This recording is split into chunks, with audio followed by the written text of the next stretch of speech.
Hey everybody, good energy to you guys. I'm feeling much better. Um, I've had a few people reach out to me. I just got a call from Mark, the homeboy I met at, he's an elder too, he's older. I met him at the Grace homeless shelter. Apparently there was like fucking a chase going on last night. Like 15 dudes were chasing somebody, and Mark just almost got into a fight himself the other night.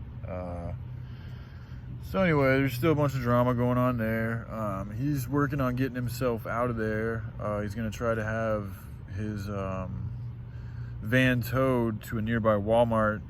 It's actually the Walmart we kicked it in and slept at the first night we met. And it's right next to a nature preserve, so it's like just super beautiful and chill and peaceful. And then he also told me that tomorrow they're doing a bluegrass, it's like for Florida, there's some type of bluegrass movement that's beginning, I think, tomorrow. And right here in Gainesville, there's this it's like a Grateful Gainesville Day or something like that, where they play, and also a Steely band cover band, but they're going to be playing Grateful Dead. It's a cover band for the Grateful Dead, and one for Steely Dan. So, and there's like a farmer's market or something like that. So yeah, there should be some fucking pretty cool people there, and it was good to hear his voice. And he just called me, just to see how the fuck I'm doing. He's not asking me for anything or anything like that. And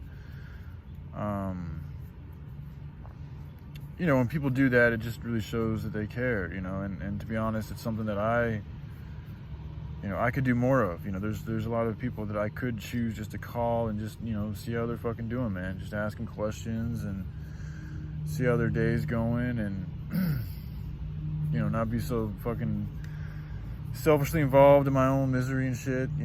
Life is good. It is good. Life is good, man. I get down sometimes, but even while I'm down, like, I'm not like hating on life or anything. It's just in the moment, I'm not able to, perpetuate that good energy. And I get tired sometimes. A lot of it I realize is, it's like one dude I met over at Dustin's house, who we had a really long conversation. It was really just him talking to me.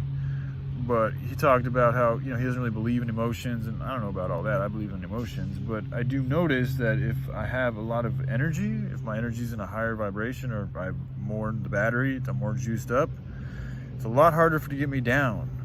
But if I'm low on battery, if I'm low on juice, if I'm not vibing very high and feeling able to vibe that high, it's much easier for me to get depressed. And then there's also just, from my perspective, the way I view the world, sometimes it just, just being able to relate to people, and which is my own issue. You can relate to anybody. You just got to learn how to communicate with them and talk to them and articulate yourself. It takes time. It doesn't happen overnight, but it's nobody's fault, other than mine, that I'm not able to relate as much as I would like. And there are people I can relate to, this thing with certain people online does continue to have a significant toll on my well-being, and again, I think in order for good health, for myself and also for everyone else, like, I just cannot engage that person anymore. Not in the way nature that there's space and time is needed, is what I'm getting and feeling, and it's what multiple people have told me that I should do. And I've been fucking just haven't been listening. Have not been listening to the good advice that's been there to people that really care about me.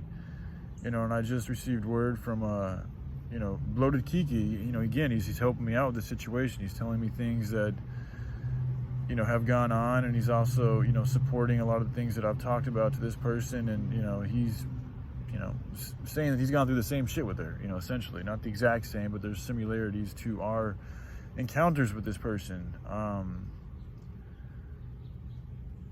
So that's just what I need to do for, again, everybody's own well-being. Sometimes you just got to let things fucking go, as much as I don't want to, it's really strange, you know, how one person can fucking, you know, get a grip on you to such an extent. You know, it's like, what the fuck? It's like a drug. It is. It's like being addicted to a drug. You know, and it's, for me, like, you know, there's not even all that much of an attraction there. So it's really strange on multiple levels. But at the same time, like, it's something that feels deeper than a. I mean, as I said, I think it's a soulmate thing, dude. So it's like, it doesn't matter. It's something that just like it supersedes time. It supersedes this moment. It's something that was created before and will continue on, you know. But at the same time, it doesn't mean everything's always going to work out beautifully and perfectly. Like, there's a time and space for everything, and there's people. You know, there's a lot of different people on this planet, and for whatever reason, I can get myself in this fucking tunnel place of thinking to where I think it's like, oh, there's nobody else that I'll relate to. There's nobody else that I'll find, you know, this type of interest in. And that's just a bunch of bullshit. First of all, I'm not God, so I don't know the fucking souls and hearts of everybody. It's foolish for me to even assume that. And second off, there have been, you know, I'm trying to think, there's at least 2 females in my past that I've met whom I have had a very similar, if not similar, or even, you know, one chick even I was really, really deeply attracted to, you know, to the point of where for a while, I felt like I was in love with her. And I worked with her, you know, in the kitchen years ago. This was back in Phoenix, Arizona, working at a pizza kitchen. And she was awesome, man, you know. And there was a sweetness there. There was, even though, like, nothing ever happened between us, I actually got rehired there after being gone for like 3 years, and I didn't even leave the best way when I did leave. And they still rehired me, and she was still there. And at the time, she was with somebody else, another cool dude. But they ended up breaking up right about around the time I left. I left again Phoenix. I left the right way this time, and I mean, the whole 2 weeks, and, you know, following to the end of your 2 weeks and all this and that. But as we were leaving, or as I was leaving, it was like the last time I was going to see this female, this chick. You know, she gave me a little card, you know, and just said, you know, it was a friend card, you know, it wasn't nothing crazy or anything like that. It was just like, you know, thanks for being, you know, a friend, or from your friend, or I don't remember the exact words, but it was just a good, sweet vibe, you know, that permeated our interactions, man. And that is what that's what I really love. That's what I really desire. That's what I really want. And that's what I think is good. So what's been happening has not felt sweet. It has not felt good. It has not felt something that I even really want. You know, that's what I'm saying. It's this weird, you know, that's why it's kind of like a drug, because I know I really don't really want drugs and all these fucking other things that fill the void, but at the same time, there's this, you know, fucking dark part of myself that seeks that type of fucking sustainment, you know, that type of sustenance, that type of, you know, self-destruction, really. You know, every cigarette I smoke, right, I'm killing myself. They say it takes 10 seconds off your life every one you smoke, something like that. I don't fucking know the exact. Yeah, cause, see, like, I gotta stop talking like that. The way I use the F word all the time, like, I know, like, profanity is all about profound, but when I don't use, you know, cuss words like that, when I'm not swearing, you know, there is a purity that comes, you know, with that, you know, with that type of routine, with that type of speech, because every word that you say carries a weight, carries an energetic vibration. And, you know, there's times and places where I think it's okay to use profanity, but to spit them out all the time, like multiple times a day, just talking about basic shit, like, it's not profound. Like, this is just another day, it's just another moment, it's just another video. There's no reason for me to be cursing all the time, you know. And then of course there's different curse words, and they all have their different feelings and stuff like that. So, but anyways, that's just something I recognize in myself that I want to clean up, is just the words that come out of my mouth, and how pure they are, and how they affect the environment I'm around, and myself, and everybody that hears them too. And that's my responsibility. So it's something I do take accountability for and want to work at being better at.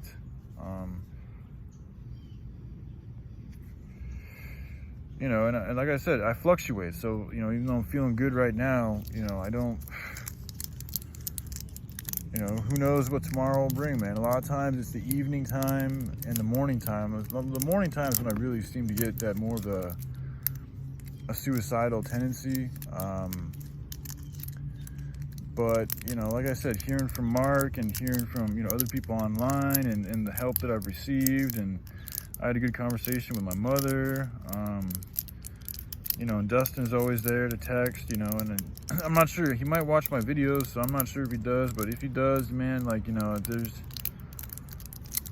you know, I mean, if the AA thing works for you, bro, then I'm glad it works for you. You know, I just know that for me, I've tried that type of program, and I've been there with you on multiple times, and it's not bad. I'm not saying it's bad or anything, you know, it's a good free service that they provide, and so that's fucking cool, but it's just not the place that I feel I need to go to, you know, really get myself clean. You know, I know how to do these. I mean, I feel like I know I could do these things if I just put my mind to it. And by relocating from a place that's not so downtown, you know, that's not in downtown, will give me just a little bit more of an access to a pure energy. And it's interesting too, because I told you guys on one of the videos how somebody was telling me to head to Archer Road. Like, there's supposed to be a lot of fucking, there's supposed to be a lot of help out there, and that's just where dude kept on telling me. Like, he was very persistent about it too. He was just like, go there, man, go there, I'm telling you, you gotta go there, you gotta go there, you gotta go there. And it's like, okay, damn, he's being very persistent about going there. And then just a few hours ago, I met somebody else here at the library, and he told me the same thing, except he even told me some specifics of a location he used to camp at that's right next to a lake, that nobody else, no other, like, you know, the homeless that do go there are the type that, like, they take care of themselves. They don't leave trash around. They're not fucking trying to rob or steal or do drugs. They're just, it's a different type. You know, it's out of the way. It's not just right in the middle of downtown where there's all this trash and all this shit going on. And it's just a more serene area for one to live in. And he gave me the specifics on how to get there, and was like, check it out, man. You like it. There's a lake right next to it. There's armadillo. There's all types of wildlife. Like, it's just exactly what I was talking about wanting to find. And this dude fucking, you know, just tells me exactly where to go. You know, and we also had a real good conversation about, he was pretty deep into conspiracy theories and what's that one, gematria? The numbers code thing, numerology essentially is what it is. So we were able to talk about that. He knows about the number 13 and, you know, a lot of other numbers too. And we got to good talking, man. You know, and he's in the middle of trying to get away from some people that are trying to fucking keep him, like, in their life, because he's the dude who takes care of everything, you know. But these people treat him like shit. They don't ever say thank you. They're doing a bunch of drugs around him, and he's really not trying to do drugs. So he's in his own fucking, you know, similar situation of trying to just, you know, change things up for the good. He's supposed to be getting he wanted to get a ticket to Maine, because there's a female that lives in Canada that he's been talking to a lot telepathically too. You know, he talks about how he's having these telepathic communications with her, like her spirit is like right there with him, and she's able to do these things. And they, you know, they've been talking for like 2 years, and so, you know, his heart is set on you know, connecting in the physical with that person. You know, his name is Alex. You know, so I think that's awesome, man. You know, good for him. He knows about hemp. He had a nice 420 tat on his, I think it was his right calf that he showed me. He also had a Celtic cross. He's got some Irish in him. But, you know, the vibrations that you give off of, they do really give off their own vibrations. So you do attract. This is why when you do choose to, like, do things like go out on the streets and put yourself out in the public, like, you'll get what you get. Like, you're gonna, like, when you're out there and you're fucking walking around all the time and you're doing a bunch of good energy things and righteous things, like, that all has an effect, and other people are doing similar things. Like, it does become kind of like a, and then when you're hurting, because I was hurting earlier, you know, and this and that, like, that sends its own signal, you know. So other people that are in a similar fucking wavelength that could actually relate to me, you know, without them even knowing it, they're just going to pick up on it because they're at a similar wavelength. And, like, energy will know how to, like, kind of bring things together that need to come together. And it was just interesting to see how, you know, we both ended up being there at the same time and talking to each other, and we were both kind of going through shit, and we both had a lot of really good things to say. You know, it gives you faith too, and it helps give you hope that, you know, you're not alone. That there are a lot of other people in very similar situations who are lonely, who are fucking, you know, dealing with a lot of other crazy shit in their lives, and they've been through a ton of shit too, and, you know, they carry on, man. They persevere. They continue on. They don't just give up, you know. You know, we've all been through shit. You know, everybody's been in, pretty much everybody's been in relationships and breakups and, you know, dealt with fucking lies and deception and confusion and all sorts of fucking wickedness, you know, because that's just the time that we're in, man. You know, evil's got its sway over the planet to a lesser, to a pretty good degree. You know, it's really just humanity that's perpetuating it, but because humanity's fallen into these spells, we're perpetuating that wickedness, and a lot of people, unbeknownst to them. So, you know, it's another reason why it's good to forgive, because a lot of these people don't even know what the fuck they're doing. That's also why it's good, though, for people who do know what the fuck they're doing to speak up and to spread their word, but do it in a loving way. Don't do it in a fucking, in my opinion, it's not good to do it in this like resentful, spiteful, oh, I'm gonna burn you all with God's wrath type of way, because it's just, that's not real love, man. Like I've always said, you know, energy doesn't die, it just transfers. So like, even if we were to wipe all this shit out, like the energy of it still remains. There's still a cleansing that needs to happen with that energy. You can't just fucking burn it up and it be done with. No, it doesn't. It's not that simple. That's why this rehabilitation for humanity, the fucking, you know, this project, the designs, the transmutating societies from a profit to a non-profit driven one, which is all about, you know, lack of love to more love, is absolutely essential, because that's what's going to help purify the planet. That's what's going to help purify humankind. It's what's going to help get humankind back to a connection with love and nature and God and the Holy Spirit and the Comforter. And the Word is here, and there's many other different, you know, beliefs and, you know, philosophies and quotes and examples and, you know, histories to help us get there, you know, because, you know, you can learn from your past, man. You can learn and grow from your past, you know, or you can fucking be doomed to repeat it if you choose to ignore it. So, you know, humanity's got quite a bloody past. You know, we know what happens when we put our interest and faith in money. The results are fucking evident. But what we don't know yet, or at least what we're not being told, is what happens when we put our love and trust and faith truly in God, in the Word, you know, and develop a society that's literally specifically built around the Word. That's what we haven't seen yet. And if you guys look up the happiest countries in the world, guess what? They're in the north, and they're all Christian-based countries. Look it up for yourselves. It's the truth, man. There's a reason for it. The Bible is a blueprint for love. So these people have more love in their hearts. Thus, they're happier. It is what it is. So, all right. Yeah, just thank you, everybody, for your support. Thank you for the donations again. Thank you, you know, Demonic Druid, Bloated Kiki, for the communications. I saw you made a video saying for Brian. I haven't watched it yet, but I will do that today. It's kind of... It's a trip, man. I mean, it's beautiful. I do like the fact that, you know, me and him can, you know, converse together and still have respect for each other, even though we're kind of like each other's enemies in some ways. Like, I don't really have any, like, quote unquote enemies, but I mean, I guess I kind of do. I mean, he's different though. Like, his style, you know, he's even told me, like, he doesn't really fuck with people, you know, he only fucks with people who fucks with other people, is the way that he's put it to me. So, you know, I do have more respect for that than I do with people that just fuck with the innocent, you know. That's exploitative. That's you know, taking advantage of somebody who doesn't know better. That's really wicked.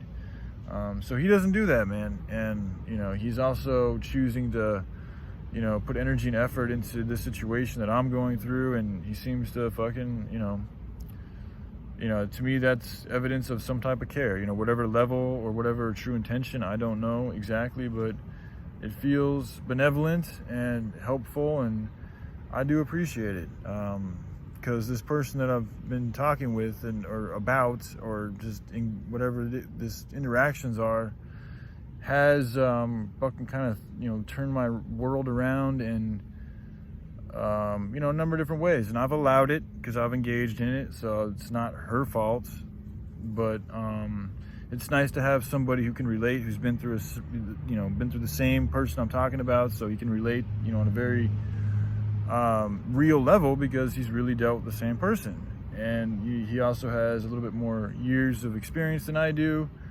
and he's a little bit more of a grounded, you know, he's a little bit more stable in how he feels about himself and his confidence, you know, so it's good to hear from people like that, because those are things I need to work on.